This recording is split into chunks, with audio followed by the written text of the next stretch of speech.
Salut, je suis Boom et je suis en train de développer un auto-shooter en hommage à mon chat. Mais il y a 2 ans, j'ai sorti mon tout premier jeu, Scroma. J'ai reçu énormément de feedback, que ce soit de joueurs ou de professionnels pendant ces 2 ans. Cette vidéo condense les retours négatifs que j'ai eus et ce qui, pour moi, a tiré le projet vers le bas. Oui, et je vais un peu m'auto-bâcher. Scroma, c'est un puzzle game où on contrôle un carré qui, lorsqu'il meurt, ne fait pas reset le niveau, mais détruit les projectiles qui l'ont touché, et ça permet, par exemple, de créer un passage. Je ne vais pas revenir sur l'histoire, j'ai déjà fait une vidéo qui parle de mon parcours après 2 ans de game dev. Et bientôt ça fera 3. Je vais quand même donner quelques dates clés pour resituer. Juin 2021, premier proto fait en à peine une semaine. 28 février 2022, sortie officielle. Novembre 2022, mise à jour graphique. Juin 2023, sortie sur Switch. Scroma en 2 ans, c'est 235 ventes sur Switch et 317 sur Steam. On est loin du fiasco absolu. Mais les ventes viennent principalement de quand je mets le jeu en promo. Et du coup, c'est pas beaucoup. Ce qui est important, c'est qu'aujourd'hui, je comprends mieux, mais genre vraiment bien mieux, pourquoi le jeu il a du mal à se vendre. Alors je précise bien, c'est pas une liste exhaustive, ni une liste de cases à cocher pour réussir. C'est juste mon avis, avec l'expérience que j'ai aujourd'hui, les talks regardés, les discussions que j'ai eues avec d'autres devs sur les cases que je n'ai pas cochées. Et je ne vais pas non plus parler des problèmes de marketing qu'un puzzle game 2D peut avoir sur Steam. C'est important, ça a un impact, mais je suis loin d'être le mieux qualifié pour parler de ça. Le cube, c'est vu et revu. Le jeu est pas moche, mais on m'a déjà dit, j'ai pas joué au jeu, mais j'ai l'impression d'y avoir déjà joué. Oui, il y a des jeux minimalistes récents, j'insiste sur récents, qui ont très bien fonctionné. On peut penser à Patrick's Parabox ou encore Window Kill, mais tous les jeux que j'ai vu passer qui ont récemment fonctionné sortis nulle part avec un style minimaliste, c'est parce que l'idée est juste folle et se vend en 5 secondes. C'est triste, mais quand on voit passer un jeu, que ce soit sur Twitter, Steam ou ailleurs, c'est 5 secondes de notre attention et si on n'est pas accroché, c'est poubelle. Là, en 5 secondes, le hook il a pris, on n'a pas besoin d'accrocher l'œil avec autre chose. Dans Scroma, il y a beaucoup trop de petits concepts mis tous ensemble et ça fonctionne. Mais quand tu regardes rapidement, tu comprends pas. Un jeu avec un gameplay ultra classique mais une idée efficace pour vendre le jeu, c'est celui-là. C'est littéralement juste le jeu classique de remplir un plateau avec des blocs, mais là, c'est des chats.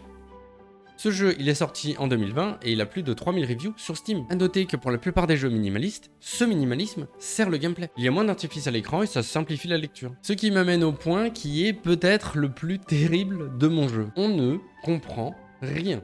Vous avez peut-être déjà joué au jeu donc vous comprenez ce qui se passe à l'écran, mais là, ces screenshots, si on ne connaît pas le jeu, on n'a aucune idée de ce qu'il faut faire. Et ça, c'est terrible. Que ce soit sur Steam ou même pour les viewers sur Twitch, il y a trop de choses à l'écran et le style minimaliste n'aide même pas non plus à comprendre. Mais pire, vu que je n'y portais aucune importance, j'ai rendu le jeu encore plus dur à comprendre avec la refonte graphique. Visuellement, je préfère, mais alors pour la lecture, c'est pire. Pas d'histoire. Alors oui, hein, entre nous, dans un puzzle game, l'histoire, bon, c'est pas la partie la plus importante. Mais c'est un levier que j'aurais pu utiliser pour aider à comprendre les mécaniques. S'il y avait une explication pour que le personnage principal repop, ça aurait aidé pour la compréhension globale du jeu. Pas de décision franche sur la difficulté. Initialement, le jeu était voulu pour être dur mécaniquement.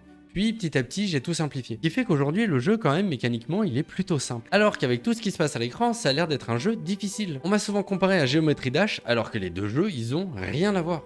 J'ai laissé le côté guide good avec des shortcuts possibles pour ceux que ça amuse, mais justement, pour cela, c'est pas suffisant. Et ça a créé du bruit inutile pour ceux qui veulent juste résoudre les puzzles. J'aurais dû partir d'un côté ou de l'autre, mais pas faire ce mélange nul. Ça aurait clarifié les intentions du jeu. Trop peu de juice. Le juice dans le jeu vidéo, c'est en gros rendre le jeu plus impactant et plus vivant. Par exemple, ce jeu nul de tir. On garde la même base, mais on ajoute du juice et ça donne ça. Un jeu carrément plus agréable à jouer, sans aucune mécanique rajoutée. Et dans Scroma, c'est simple, c'est le strict minimum. Par manque d'expérience, ça c'est sûr, mais j'ai aussi eu des remarques comme quoi il y avait beaucoup de choses qui bougeaient à l'écran et je voulais pas rajouter encore plus de mouvements. Ça m'empêchait pas par exemple de ajouter un effet du son des particules sur le cube quand on pousse quelque chose, améliorer l'effet quand on récupère une couleur, accepter que la hitbox soit pas pixel perfect et donner du mouvement au cube quand il se déplace. Ce qui aurait eu pour effet d'améliorer la compréhension du jeu d'ailleurs. Trop concentré sur le level design. Je me suis fait avoir par les bons retours que j'ai eu sur mon level design dès le prototype. Les gens, ils appréciaient jouer au jeu et ils en voulaient plus. Mais en fait, dans la vraie vie, c'est pas juste « Tiens mon jeu, joue-y », il faut donner envie aux gens de l'acheter. Alors oui, ok, hein, c'est important, il faut que le jeu, une fois manette en main, il soit cool. Mais faire un jeu vidéo qu'on veut vendre à des inconnus, il y a tout un autre aspect à prendre en compte. Et ça, en partie parce que j'étais défaitiste, je n'y ai jamais réfléchi. J'ai fait un jeu sans correctement me poser la question de comment les gens allaient avoir envie d'y jouer. En conclusion, J'ai mis toute mon énergie pour que le level design et les puzzles soient suffisamment bons, le reste, je l'ai survolé. Ça se ressent même dans les cartes du monde où une personne sur deux est perdue quand ils arrivent dessus. Ça reste mon premier jeu, il est pas parfait mais au moins, il est là. D'ailleurs depuis à flipper à ne pas faire un jeu à la hauteur de mes attentes, j'ai juste rien sorti sur Steam. Là, avec It Is Last Adventure, j'ai un objectif précis et je suis déterminé à sortir le jeu. Je ferai sûrement plein d'erreurs et il sera imparfait, mais au moins, il existera. Parce que bon, c'est peut-être idiot à dire, mais si on veut vivre du jeu vidéo, il faut des jeux vidéo à vendre. J'espère que ce récap vous a plu et merci de l'avoir suivi. Encore une fois, c'est pas une liste exhaustive des cases à cocher pour qu'un jeu fonctionne, c'est un espèce de condensé des retours sur mon jeu de ces 2 dernières années. On se retrouve ici dans à peu près 2 semaines, et si je vous manque trop, je suis sur Twitch tous les matins de la semaine à partir de 9 h.